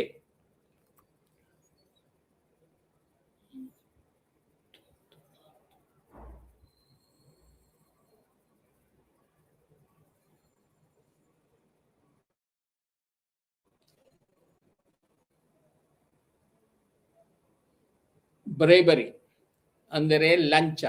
ಯಾವುದೇ ವ್ಯಕ್ತಿಗೆ ನೇರವಾಗಿ ಅಥವಾ ಪರೋಕ್ಷವಾಗಿ ಪರಿಹರಿಸುವ ಅಭ್ಯರ್ಥಿ ಅಥವಾ ಅವರ ಚುನಾವಣಾ ಏಜೆಂಟ್ ಯಾವುದೇ ಉಡುಗೊರೆ, ಕೊಡುಗೆ ಅಥವಾ ಭರವಸೆ ಕೊಡುವುದು. ಒಬ್ಬ ವ್ಯಕ್ತಿ ಚುನಾವಣೆಯಲ್ಲಿ ಅಭ್ಯರ್ಥಿಯಾಗಿ ನಿಲ್ಲುವುದು ಅಥವಾ ನಿಲ್ಲದಿರುವುದು, ಅಥವಾ ಮತ ಚಲಾಯಿಸಲು ಅಥವಾ ಮತದಾನದಿಂದ ದೂರವಿರಲು, ವಿಶೇಷವಾಗಿ ಚುನಾವಣೆಯಲ್ಲಿ ಅಥವಾ ಪ್ರತಿಫಲವಾಗಿ ಒಬ್ಬ ನಾಗರಿಕನು ಅಭ್ಯರ್ಥಿಯಾಗಿ ನಿಂತಿದ್ದಕ್ಕಾಗಿ ಅಥವಾ ನಿಲ್ಲದಿದ್ದಕ್ಕಾಗಿ, ಅಥವಾ ಮತದಾನಕ್ಕಾಗಿ ಮತದಾರರು ಅಥವಾ ಮತದಾನದಿಂದ ದೂರವಿರುವಂತಹದ್ದು. ಸ್ವೀಕರಿಸಲು ರಶೀದಿ, ಒಪ್ಪಂದ, ಯಾವುದೇ ತೃಪ್ತಿ, ಸ್ಥಳೀಯ ಅಥವಾ ಬಹುಮಾನ, ಅಭ್ಯರ್ಥಿಯಾಗಿ ನಿಲ್ಲಲು ಅಥವಾ ಹಿಂತೆಗೆದುಕೊಳ್ಳಲು ವ್ಯಕ್ತಿಯಿಂದ ಅಥವಾ ಒಬ್ಬ ವ್ಯಕ್ತಿಯಿಂದ ತನಗಾಗಿ ಅಥವಾ ಮತದಾನದಿಂದ ದೂರವಿರಲು, ಅಥವಾ ಯಾವುದೇ ಮತದಾರರನ್ನು ಮತ ಚಲಾಯಿಸಲು ಅಥವಾ ಮತದಾನದಿಂದ ದೂರವಿರಲು, ಅಥವಾ ಯಾವುದೇ ಅಭ್ಯರ್ಥಿಯು ಅವರ ಉಮೇದುವಾರಿಕೆಯನ್ನು ಹಿಂಪಡೆಯಲು ಪ್ರೇರೇಪಿಸುವಂಥದ್ದು. ಅನಪೇಕ್ಷಿತ ಪ್ರಭಾವ ಅಂದರೆ ಯಾವುದೇ ಚುನಾವಣಾ ಹಕ್ಕಿನ ಮುಕ್ತ ವ್ಯಾಯಾಮದೊಂದಿಗೆ ಅಭ್ಯರ್ಥಿ ಅಥವಾ ಅವರ ಚುನಾವಣಾ ಏಜೆಂಟ್ನ ಕಡೆಯಿಂದ ಯಾವುದೇ ಹಸ್ತಕ್ಷೇಪ ಅಥವಾ ಮಧ್ಯ ಪ್ರವೇಶಿಸುವ ಪ್ರಯತ್ನ. ಈ ಸಂದರ್ಭದಲ್ಲಿ ಕಾಯ್ದೆಯು ಇದನ್ನು ಒದಗಿಸುತ್ತದೆ. ಈ ಷರತ್ತಿನ ನಿಬಂಧನೆಗಳ ಸಾಮಾನ್ಯತೆಗೆ ಪೂರ್ವಾಗ್ರಹವಿಲ್ಲದೆ ಅಂತಹ ಯಾವುದೇ ವ್ಯಕ್ತಿ ಸಮಾಜ ಹೊರಹಾಕುವಿಕೆ ಸೇರಿದಂತೆ ಯಾವುದೇ ರೀತಿಯ ಗಾಯದೊಂದಿಗೆ ಯಾವುದೇ ಅಭ್ಯರ್ಥಿ ಅಥವಾ ಯಾವುದೇ ಮತದಾರರನ್ನು ಬೆದರಿಸುವುದು ಅಥವಾ ಅಭ್ಯರ್ಥಿ ಅಥವಾ ಮತದಾರರನ್ನು ದೈವಿಕ ಅಸಮಾಧಾನ ಮತ್ತು ಆಧ್ಯಾತ್ಮಿಕವಾಗಿ ದೂಷಣೆಯ ವಸ್ತು ಎಂದು ಪರಿಗಣಿಸಲಾಗುತ್ತದೆ ಎಂದು ನಂಬುವಂತೆ ಪ್ರೇರೇಪಿಸುವ ಅಥವಾ ಪ್ರೇರೇಪಿಸುವ ಪ್ರಯತ್ನಗಳು ಅಭ್ಯರ್ಥಿ ಅಥವಾ ಮತದಾರರ ಚುನಾವಣಾ ಹಕ್ಕಿನ ಮುಕ್ತ ವ್ಯಾಯಾಮದಲ್ಲಿ ಹಸ್ತಕ್ಷೇಪ ಮಾಡುತ್ತದೆ ಎಂದು ಪರಿಗಣಿಸಲಾಗುತ್ತದೆ. ಚುನಾವಣಾ ಹಕ್ಕಿನಲ್ಲಿ ಹಸ್ತಕ್ಷೇಪ ಮಾಡುವ ಉದ್ದೇಶವಿಲ್ಲದ ಸಾರ್ವಜನಿಕ ನೀತಿಯ ಘೋಷಣೆ ಮತ್ತು ಕಾನೂನು ಹಕ್ಕನ್ನು ಚಲಾಯಿಸುವುದನ್ನು ಹಸ್ತಕ್ಷೇಪ ಎಂದು ಪರಿಗಣಿಸಲಾಗುವುದಿಲ್ಲ.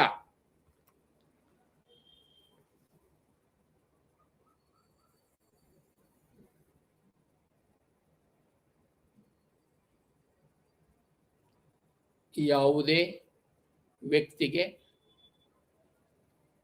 ಅವನ ಧರ್ಮ, ಜನಾಂಗ, ಜಾತಿ, ಸಮುದಾಯ ಅಥವಾ ಭಾಷೆಯ ಆಧಾರದ ಮೇಲೆ ಮತ ಚಲಾಯಿಸಲು ಅಥವಾ ಮತ ಚಲಾಯಿಸಲು ಅಭ್ಯರ್ಥಿಗೆ ಒಪ್ಪಿಗೆಯೊಂದಿಗೆ ಅಭ್ಯರ್ಥಿ ಅಥವಾ ಅವನ ಏಜೆಂಟ್ ಮಾಡಿದ ಮನವಿ ಅಥವಾ ಧರ್ಮದ ಬಳಕೆ ಅಥವಾ ಮನವಿ ಆ ಅಭ್ಯರ್ಥಿಯ ಚುನಾವಣೆಯ ಭವಿಷ್ಯಕ್ಕಾಗಿ ರಾಷ್ಟ್ರಧ್ವಜದಂತಹ ಚಿಹ್ನೆಗಳು ಅಥವಾ ರಾಷ್ಟ್ರೀಯ ಚಿಹ್ನೆಗಳ ಬಳಕೆ. ಧರ್ಮ, ಜನಾಂಗ, ಜಾತಿ, ಸಮುದಾಯ ಅಥವಾ ಭಾಷೆಯ ಆಧಾರದ ಮೇಲೆ ಭಾರತದ ನಾಗರಿಕರ ವಿವಿಧ ವರ್ಗಗಳ ನಡುವೆ ದ್ವೇಷ ಅಥವಾ ದ್ವೇಷದ ಭಾವನೆಯನ್ನು ಅಭ್ಯರ್ಥಿ ಅಥವಾ ಅವನ ಏಜೆಂಟ್ ಅಭ್ಯರ್ಥಿಯ ಒಪ್ಪಿಗೆಯೊಂದಿಗೆ ಪ್ರಚಾರ ಮಾಡುವುದು. ಈ ಅಭ್ಯರ್ಥಿಯ ಚುನಾವಣೆಯ ಭವಿಷ್ಯವನ್ನು ಹೆಚ್ಚಿಸಲು ಚುನಾವಣಾ ಏಜೆಂಟ್. ಹೀಗೆ ಆ ಅಭ್ಯರ್ಥಿಯ ಆಯ್ಕೆಯ ಭವಿಷ್ಯಕ್ಕಾಗಿ ಅಭ್ಯರ್ಥಿಯು ಒಪ್ಪಿಗೆಯೊಂದಿಗೆ ಸತಿ ಆಚರಣೆ ಅಥವಾ ಸತಿ ಆಯೋಗ ಅಥವಾ ಅದರ ವೈಭವೀಕರಣವನ್ನು ಪ್ರಚಾರ ಮಾಡುವುದು. ಈ ಷರತ್ತಿನ ಉದ್ದೇಶಗಳಿಗಾಗಿ ವಿವರಣೆ, ಸತಿ ಮತ್ತು ಸತಿಗೆ ಸಂಬಂಧಿಸಿದಂತೆ ವೈಭವೀಕರಣಗಳು ಸತಿ ಕಾಯ್ದೆ 1987ರ ಆಯೋಗದಲ್ಲಿ ಅನುಕ್ರಮವಾಗಿ ಅವರಿಗೆ ನಿಗದಿಪಡಿಸಲಾದ ಅರ್ಥವನ್ನು ಹೊಂದಿರುತ್ತದೆ.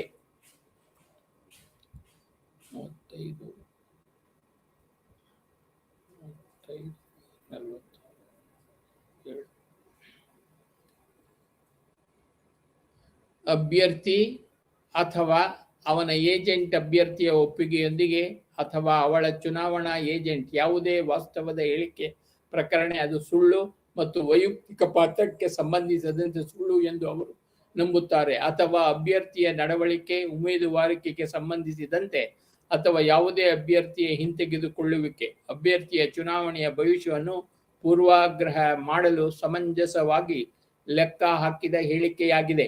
ಅಭ್ಯರ್ಥಿ ಅಥವಾ ಆಕೆಯ ಅವರ ಚುನಾವಣಾ ಏಜೆಂಟರ ಸಮ್ಮತಿಯೊಂದಿಗೆ ಅಭ್ಯರ್ಥಿ ಅಥವಾ ಆಕೆಯ ಏಜೆಂಟರಿಂದ ಯಾವುದೇ ವಾಹನವನ್ನು ಬಾಡಿಗೆಗೆ ಪಡೆಯುವುದು ಅಥವಾ ಸಂಗ್ರಹಿಸುವುದು ಅಥವಾ ಅಭ್ಯರ್ಥಿಯನ್ನು ಹೊರತುಪಡಿಸಿ ಯಾವುದೇ ಮತದಾರರ ಉಚಿತ ಸಾಗಣೆಗಾಗಿ ಅಂತಹ ವಾಹನವನ್ನು ಬಳಸುವುದು. ಅವರ ಕುಟುಂಬದ ಸದಸ್ಯರು ಮತ್ತು ಏಜೆಂಟ್ ಯಾವುದೇ ಮತಗಟ್ಟೆಗೆ ಅಥವಾ ಅಲ್ಲಿಂದ ಮತದಾರರು ಅಥವಾ ಹಲವಾರು ಮತದಾರರು ತಮ್ಮ ಜಂಟಿ ವೆಚ್ಚದಲ್ಲಿ ವಾಹನ ಅಥವಾ ನೌಕೆಯನ್ನು ಬಾಡಿಗೆಗೆ ಪಡೆಯುವುದು.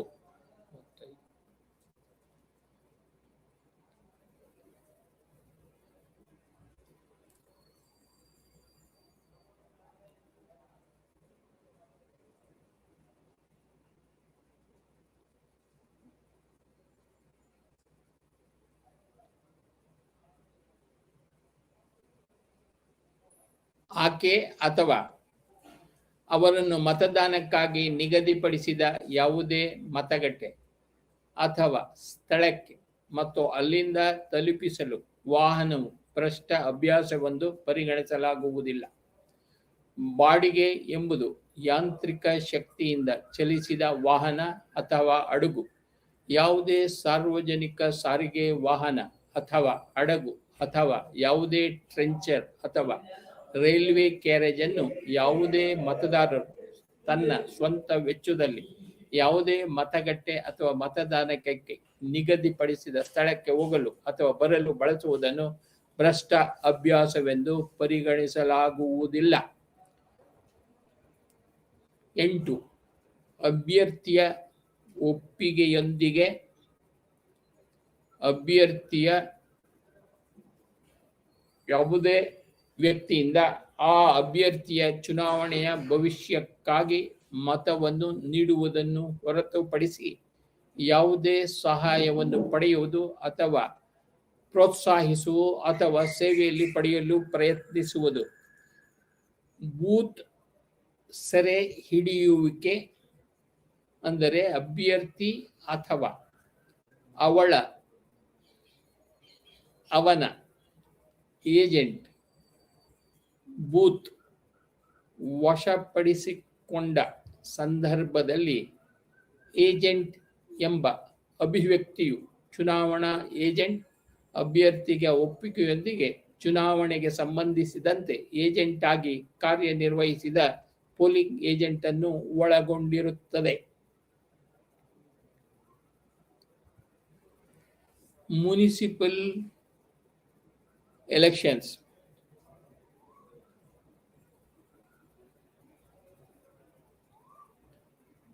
ಮುನಿಸಿಪಲ್ ಚುನಾವಣೆಗಳು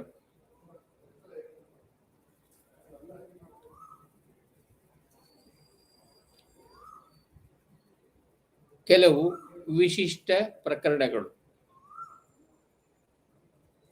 8ನೇ ಪಂಚವಾರ್ಷಿಕ ಯೋಜನೆ 1992-97 ವಿವಿಧ ಹಂತಗಳಲ್ಲಿ ಸಂಸ್ಥೆಗಳನ್ನು ರಚಿಸುವ ಮತ್ತು ಬಲಪಡಿಸುವ ಗುರಿಯೊಂದಿಗೆ ಸಹಭಾಗಿತ್ವದ ಅಭಿವೃದ್ಧಿಯ ಅಗತ್ಯವನ್ನು ಪುನರುಚ್ಚರಿಸುತ್ತದೆ. ಇದಕ್ಕಾಗಿ ಸಂಸ್ಥೆಗಳಿಗೆ ಸಾಕಷ್ಟು ಹಣಕಾಸು, ವ್ಯವಸ್ಥಾಪಕ, ತಾಂತ್ರಿಕ ಮತ್ತು ನಿರ್ಧಾರ ತೆಗೆದುಕೊಳ್ಳುವ ಅಧಿಕಾರವನ್ನು ವಹಿಸಿಕೊಡಲಾಗಿದೆ.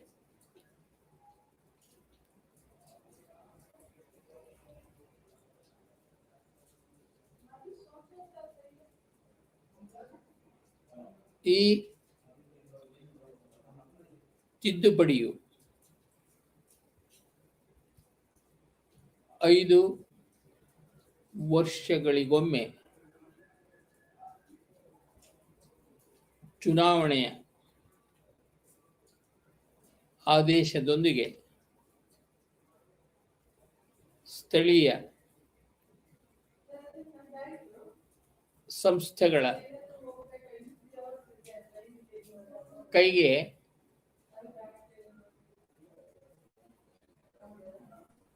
ಚುನಾವಣಾ ಅಧಿಕಾರವನ್ನು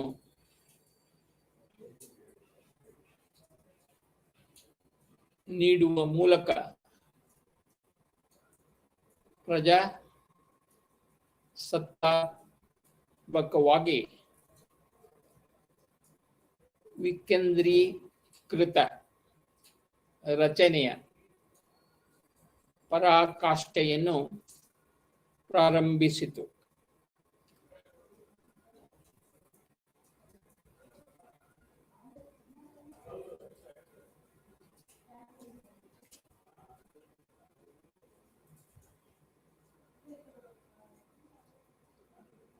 ಮಹಿಳೆಯರು ಮತ್ತು ಸಮಾಜದ ದುರ್ಬಲ ವರ್ಗಗಳಿಗೆ ಸೇರ್ಪಡೆ ಕೋಟಾಗಳು, ಆರ್ಥಿಕ ವಿಕೇಂದ್ರೀಕರಣ ನಿಧಿಗಳು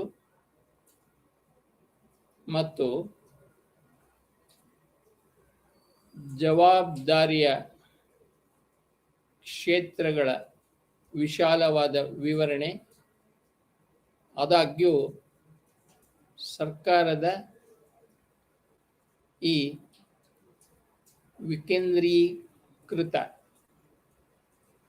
ಮತ್ತು ಪ್ರಜಾಪ್ರಭುತ್ವದ 3ನೇ ಹಂತಕ್ಕೆ ಇದು ಮಿಶ್ರ ಪ್ರತಿಕ್ರಿಯೆಯಾಗಿದೆ. ಇದನ್ನು ಇಲ್ಲಿ ಚರ್ಚಿಸಲಾಗಿದೆ.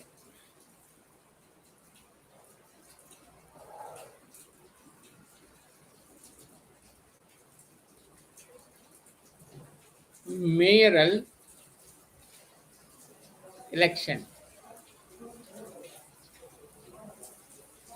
ಮೇಯರ್ ಚುನಾವಣೆ. ಮೇಯರ್ ನೇರವಾಗಿ ಅಥವಾ ಪರೋಕ್ಷವಾಗಿ ಚುನಾಯಿತರಾಗಬೇಕೆ ಎಂಬುದು ನಗರ ಆಡಳಿತದ ಮೇಲೆ ಮಹತ್ವದ ಪ್ರಭಾವ ಬೀರುತ್ತದೆ. ಭಾರತದಲ್ಲಿ ಇತ್ತೀಚಿನ ದಶಕಗಳಲ್ಲಿ ಮೇಯರ್ ಚುನಾವಣಾ ಪ್ರಕ್ರಿಯೆಯು ಕೆಲವು ಪ್ರಯೋಗಗಳಿಗೆ ಒಳಗಾಗಿದೆ. ಕೆಲವು ರಾಜ್ಯಗಳು ನೇರ ಚುನಾವಣಾ ಮಾದರಿಯನ್ನು ಪ್ರಯತ್ನಿಸಿವೆ, ಇತರರು ಅದನ್ನು ಪ್ರಯತ್ನಿಸಿದರು ಮತ್ತು ತ್ಯಜಿಸಿದರು.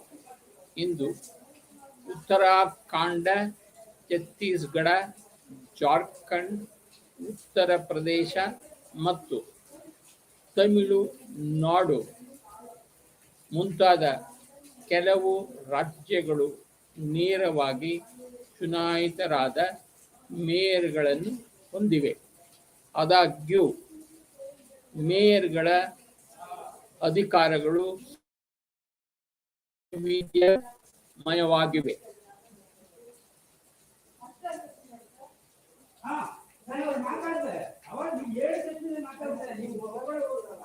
Women participation in municipal elections.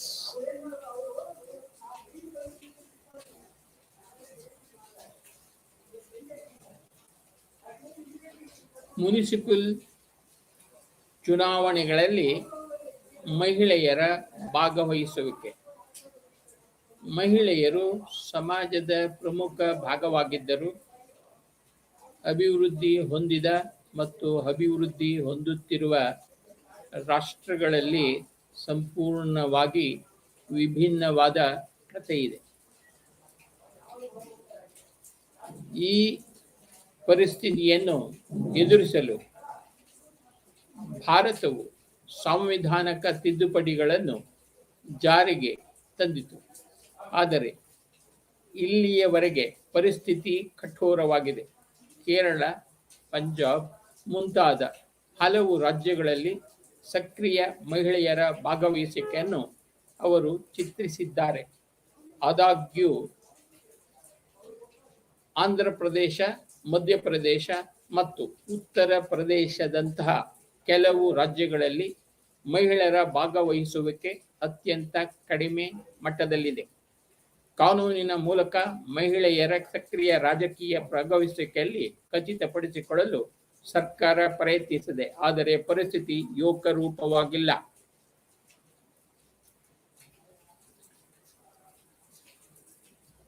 Unwillingness of urban voters for ballot. ಮತದಾನಕ್ಕೆ ನಗರ ಮತದಾರರ ಇಚ್ಛೆ ಇಲ್ಲ. ಮಹಾರಾಷ್ಟ್ರವು ದೇಶದ ಅತ್ಯಂತ ನಗರೀಕರಣಗೊಂಡ ರಾಜ್ಯಗಳಲ್ಲಿ ಒಂದಾಗಿದೆ. ಅದರ ಜನಸಂಖ್ಯೆಯ 45.22% ನಗರೀಕರಣವನ್ನು ಆನಂದಿಸುತ್ತದೆ. ಸ್ಥಳೀಯ ಸಂಸ್ಥೆ ಚುನಾವಣೆಗಳನ್ನು ರಾಜ್ಯ ಚುನಾವಣಾ ಆಯೋಗ ಮಹಾರಾಷ್ಟ್ರ ನಡೆಸುತ್ತದೆ. ಅದರ ಪ್ರಾರಂಭದಿಂದ 1994, ಇದು 1994ರಿಂದ 2017ರವರೆಗೆ ಚುನಾವಣೆಯ ಕಾರ್ಯವಿಧಾನದ 4 ಸುತ್ತುಗಳನ್ನು ನಡೆಸಿದೆ. ಆದಾಗ್ಯೂ ಎಲ್ಲ ಮುನಿಸಿಪಲ್ ಬಾಡಿಗಳು ಸಂಸ್ಥೆಗಳು ಕಂಡ ಅತ್ಯಂತ ಆತಂಕಕಾರಿ ಸಮಸ್ಯೆಗಳೆಂದರೆ ಕಡಿಮೆ ಮತದಾನ ಪ್ರಮಾಣ. ಅಂತೆಯೇ ಸರಾಸರಿ ಮತದಾನದ ಪ್ರಮಾಣವು ಕೇವಲ 54.5% ಎಂದು ಅಂದಾಜಿಸಲಾಗಿದೆ. ಬದಲಿಗೆ ಹೆಚ್ಚು ವಿಸ್ಮಯಕಾರಿಯಾಗಿ ಅತ್ಯಂತ ಉತ್ತಮವಾದ ಮತ್ತು ಶ್ರೀಮಂತ ಪ್ರದೇಶಗಳನ್ನು ಹೊಂದಿರುವ ದೊಡ್ಡ ನಿಗಮವು ಕಡಿಮೆ ಭಾಗವಹಿಸುವಿಕೆಯನ್ನು ಹೊಂದಿದೆ. ಸಮ್ಮರಿ ಅಂದರೆ ಸಾರಾಂಶ. ಇತ್ತೀಚಿನ ನಗರ ವಲಯ ಸುಧಾರಣೆಗಳು ಮತ್ತು ಪ್ರಾತಿನಿಧಿಕ ಪ್ರಜಾಪ್ರಭುತ್ವದ ಬೆಳಕಿನಲ್ಲಿ ನಗರ ಸ್ಥಳೀಯ ಸರ್ಕಾರಕ್ಕೆ ಚುನಾವಣೆ ವಿಶೇಷ ಪ್ರಾಮುಖ್ಯತೆಯನ್ನು ಪಡೆದುಕೊಳ್ಳುತ್ತದೆ. ಅದೇ ಸಮಯದಲ್ಲಿ ಚುನಾವಣಾ ಸುಧಾರಣೆಗಳು ಚುನಾಯಿತ ಸಂಸ್ಥೆಯಲ್ಲಿ ನಿರಂತರ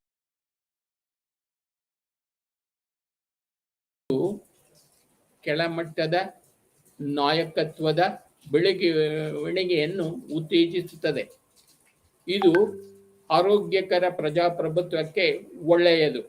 ಪ್ರಸ್ತುತ ಸನ್ನಿವೇಶವು ಪುರಸಭೆಗಳಿಗೆ ಅಧಿಕಾರ ಮತ್ತು ಕಾರ್ಯಗಳ ವಿಕೇಂದ್ರೀಕರಣ, ಪುರಸಭೆಗಳಿಗೆ ನಿಯಮಿತ ಮತ್ತು ನ್ಯಾಯಯುತ ಚುನಾವಣೆಗಳನ್ನು ನಡೆಸುವುದು, ಪುರಸಭೆಗಳಲ್ಲಿ ಸ್ಥಾನಗಳ ಮೀಸಲಾತಿ, ವಿವಿಧ ರೀತಿಯ ಸಮಿತಿಗಳ ಸಂವಿಧಾನ ಇತ್ಯಾದಿಗಳಿಂದ ಗುಣಲಕ್ಷಣಗಳನ್ನು ಹೊಂದಿರುವ ಸುಧಾರಣೆಗಳು ಗಮನಾರ್ಹವಾದವುಗಳಿಗೆ ಪೂರಕವಾಗಿದೆ ಎಂದು ತೋರಿಸುತ್ತದೆ. ನಗರ ಸ್ಥಳೀಯ ಸರ್ಕಾರದ ಕಾರ್ಯನಿರ್ವಹಣೆಯಲ್ಲಿ ಬದಲಾವಣೆಯನ್ನು ನಾವು ಕಂಡುಕೊಂಡಿದ್ದೇವೆ. ಮತ್ತೊಮ್ಮೆ ಸಾರಾಂಶವನ್ನು ಹೇಳುವುದಾದರೆ, ಇತ್ತೀಚಿನ ನಗರ ವಲಯದ ಸುಧಾರಣೆಗಳು ಮತ್ತು ಪ್ರಾತಿನಿಧಿಕ ಪ್ರಜಾಪ್ರಭುತ್ವದ ಬೆಳಕಿನಲ್ಲಿ ನಗರ ಸ್ಥಳೀಯ ಚುನಾವಣೆ ವಿಶೇಷ ಪ್ರಾಮುಖ್ಯತೆಯನ್ನು ಪಡೆದುಕೊಳ್ಳುತ್ತದೆ.